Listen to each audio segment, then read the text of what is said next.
Al-Fatihah. Putusan Basul Masail Senin 8 Rajab 1444 Hijriah 30 Januari 2023 Miladi. Al-Quran terkena najis judulnya. Ada seorang mushaf terkena najis. Ada seorang santri, sebut saja namanya Ahmad. Dia hanya memiliki satu mushaf Al-Quran saja, yang mana itu pun adalah ini apa dah? Kudu panjang. Suatu hari Al-Quran tersebut terkena kencing kucing katanya, yang mana jika dibasuh dengan air akan menyebabkan tulisannya hilang bahkan rusak. Pertanyaan, apa yang harus dilakukan oleh Ahmad terhadap Al-Qur'annya sebagaimana kondisi atas? Jawab. Apabila najisnya mengenai tulisan Al-Quran, maka wajib membasuhnya walaupun menyebabkan Al-Quran tersebut menjadi rusak. Jadi kalau Al-Quran sekarang ini kelihatannya kalaupun dicelup air pun juga tidak hilang tulisannya. Tapi kalau zaman dulu itu kan kalau dimasukkan air itu tulisan yang ada di buku itu pudar. Sekarang kayaknya tintanya itu lebih baik dan kertas pun juga lebih kuat daripada kertas zaman dulu.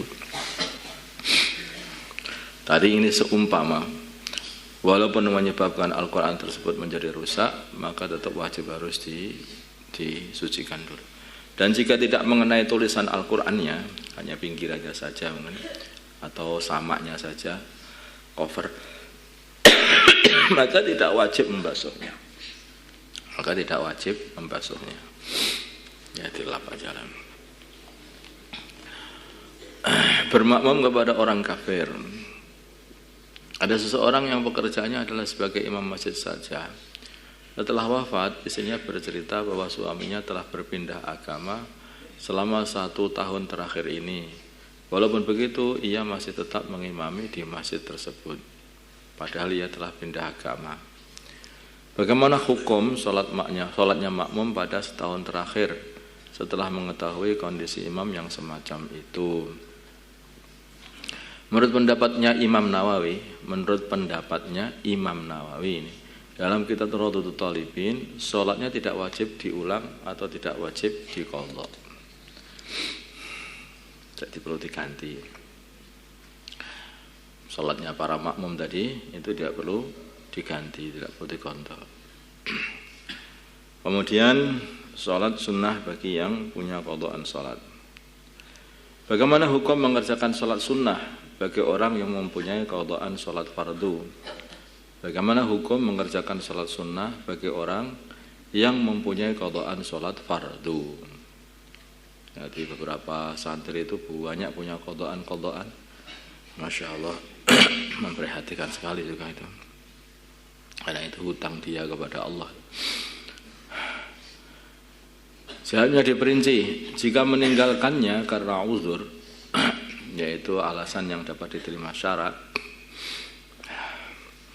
maka sholat sunnah yang ia kerjakan adalah sah dan tidak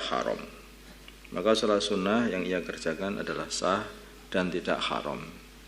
Jika meninggalkannya karena tidak ada uzur, seperti kebanyakan orang meninggalkan sholat karena malas saja, itu bukan uzur, maka sholat sunnah yang ia kerjakan adalah sah.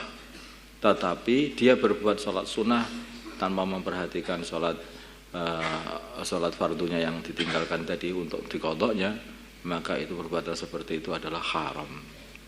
Jadi sah sholatnya, tapi haram dia sholat sunnah. Masalah mau fardu saja belum dibuat masalah, tapi sholatnya tetap sah. Pendapat masalah bersegera dalam mengqadha sholat. Pendapat pertama, jika meninggalkannya karena ada uzur, maka sunnah bersegera. Nah, jika meninggalkannya karena ada uzur, maka sunnah bersegera, sakit namanya. Jika meninggalkannya karena tidak ada uzur, seperti kebanyakan orang karena malas dan sebagainya, maka wajib segera mengqadha salatnya yang dia tinggalkan itu. Maka wajib bersegera salatnya yang dia tinggalkan itu untuk mengqadha salatnya bersegera yang ditinggalkan itu. Pendapat kedua, hukum bersegera adalah sunnah baik ada uzur ataupun tanpa uzur. Pendapat ketiga, hukum bersegera adalah wajib. Hukum bersegera adalah wajib baik ada uzur ataupun tanpa uzur dan segera dikerjakan itu, sholatnya itu. Ada satu amalan dalam agama ini yang sebetulnya ini tidak bisa ditinggalkan, yaitu amalan sholat. Yaitu amalan sholat nggak bisa ditinggalkan, dan dalam kondisi apapun kalau orang itu tidak bisa ditinggalkan. Ketika di rumah orang itu harus sholat, ketika safar juga harus sholat, ketika orang itu sakit kalau masih bisa sholat ya tetap harus sholat. Kalau dia ini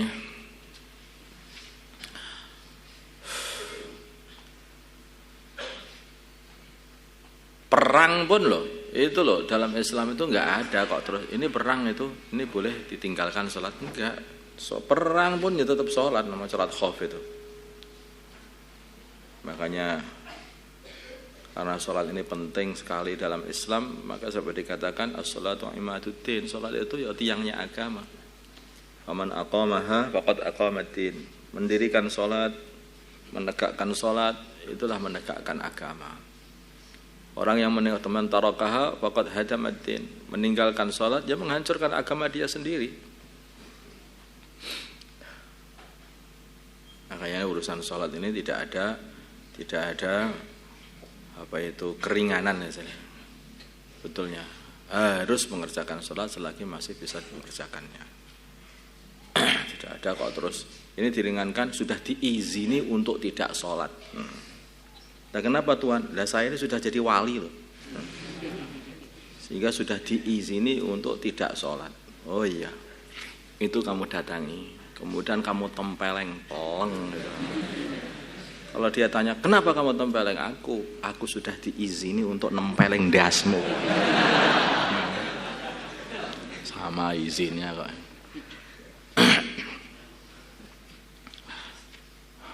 Masalah mengqadha sholatnya orang yang sudah wafat. Mengqadha'i sholatnya orang yang sudah wafat. Bagaimana hukum mengqadha'i sholatnya orang yang sudah meninggal? Jawab, pendapat yang mu'tamad adalah dalam madhab adalah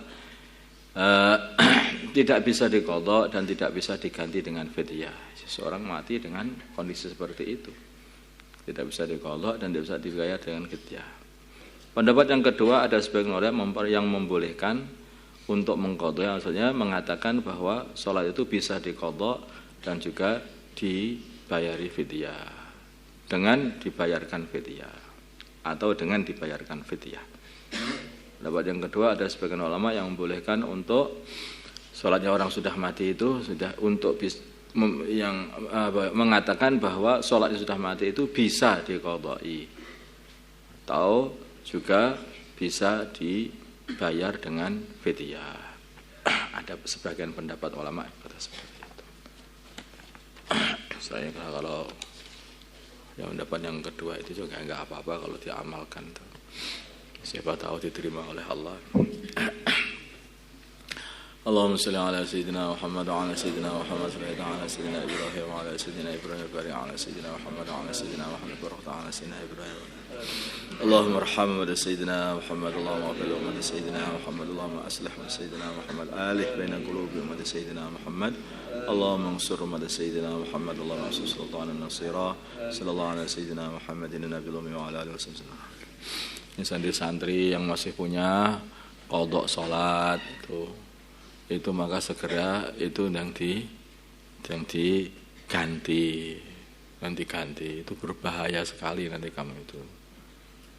Salat itu jangan sampai ditinggalkan, di pondok masih salat, ke rumah ketika pepulangan sebulan meninggalkan salat. Yang seperti itu gimana itu kesadarannya itu? Kan pondok ini kan dibuat ini untuk menyiapkan seorang menjadi yang ulama nanti, membimbing umat ini supaya mereka itu bisa ittiba baginda Nabi Muhammad SAW. Tapi kalau ulamanya saja itu meninggalkan sholat, bagaimana bisa jadi panutan umat? Paham nggak ini? Makanya itu urusan sholat itu jangan sampai dibiarkan larut-larut, dibiasakan meninggalkan sholat itu berbahaya banget. Orang meninggalkan sholat itu ya artinya itu imannya lemah. Kalau orang itu sudah berani meninggalkan sholat fardu, itu sudah berbahaya betul itu. Lama kelamaan itu bisa lepas itu iman itu. Karena iman itu lepas itu dimulai dari sedikit, dari menjauhi orang Islam, meninggalkan sholat sunnah, meninggalkan sholat fardu. Lama kelamaan ya tinggal gantilannya itu syahadat saja. Kumpul lagi dengan orang-orang kafir, lepas ini bisa iman itu. Makanya sebetulnya itu ibadah itu penjaga iman kita. Maka wal 'asr innal insana lafi khusr illa alladziina aamanu wa 'amilus shalihat wa tawashaw bil haqq wa tawashaw bis sabr. Jadi dimulai dari iman. Kalau orang itu imannya menguat, maka dia itu akan tidak bisa dibendung untuk amal soleh. Kalau dia ini peduli dengan amal solehnya, mesti dia itu pengen sekali punya teman yang sehingga dia saling mengingatkan untuk selalu beramal soleh, mengamalkan agama, dan mengingatkan untuk nyabarkan diri dalam amal agama. Kalau tidak ada teman untuk mengingatkan, mesti amalan solehmu itu pun mesti akan hilang suatu hari. Kalau amalan solehmu itu sudah hilang, ya lama-kelamaan imannya jadi hilang. Gitu loh. Ini ada urutannya, iman, amal soleh, terus amar ma'ruf nahi 'anil munkar, terus saling mengingatkan untuk saling membetah-betahkan diri dalam amal agama. Ini kita harus punya teman, nggak bisa sendirian itu. Harus punya teman, satu sama lain itu saling ingatkan aku nanti, ajak aku ketika sholat jamaah, ajak aku nanti ketika dakwah, ajak aku, terus minta.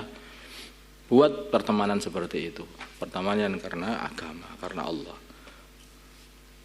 Al-Fatihah.